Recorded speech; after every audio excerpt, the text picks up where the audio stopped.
सुनो, सबसे पहले हम लोग क्या करेंगे, कंप्यूटेशन ऑफ टैक्स लायबिलिटी। अगर हमें किसी भी व्यक्ति का या किसी भी फर्म्स का या किसी भी कंपनी का टैक्स लायबिलिटी अगर निकालना है, तो सबसे पहले स्पेशल इनकम जो रहेगा, चाहे लॉन्ग टर्म कैपिटल गेन हो, शॉर्ट टर्म कैपिटल गेन हो, सेक्शन 111 के अंदर, या कैजुअल इनकम हो, उसको कैलकुलेट करेंगे। फिर उसके बाद हम लोग टैक्स ऑन नॉर्मल इनकम, जो हमारे स्लैब रेट्स दिए होंगे इनकम टैक्स एक्ट के हिसाब से, as per time to time amendment होते रहते हैं और चेंजेस होते रहते हैं।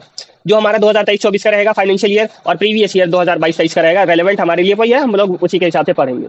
तो tax on normal rate, normal income जो स्लैब रेट रहेगा उसके हिसाब से दोनों को ऐड ऑन करेंगे। जब ऐड ऑन करोगे तो टोटल टैक्स आएगा। ये टोटल टैक्स जो आएगा आपका सरचार्ज, रिबेट और सेस के पहले आएगा। ये बात यहाँ तक क्लियर है? अगर कोई समस्या है तो बताओ।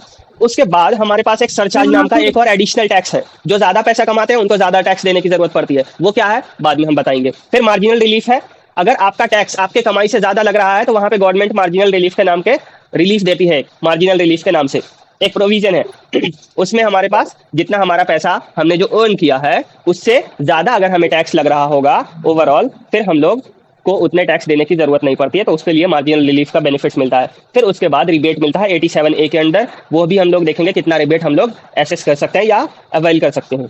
ये सब करने के बाद आपकी आएगी total liability before health and education cess. अब हेल्थ एंड एजुकेशन सेस सबसे लास्ट में लगता है, जो 4% का रेट है, जिसमें हेल्थ और एजुकेशन सेस के नाम पे हमसे government 4% total tax liability before cess लेती है। और ये सब करने के बाद अब जो फाइनल अमाउंट आया, ये आपका टैक्स लायबिलिटी बनता है। यहां तक समझ में आया? अगर तो बताइए, अगर नहीं आया तो भी बताइए।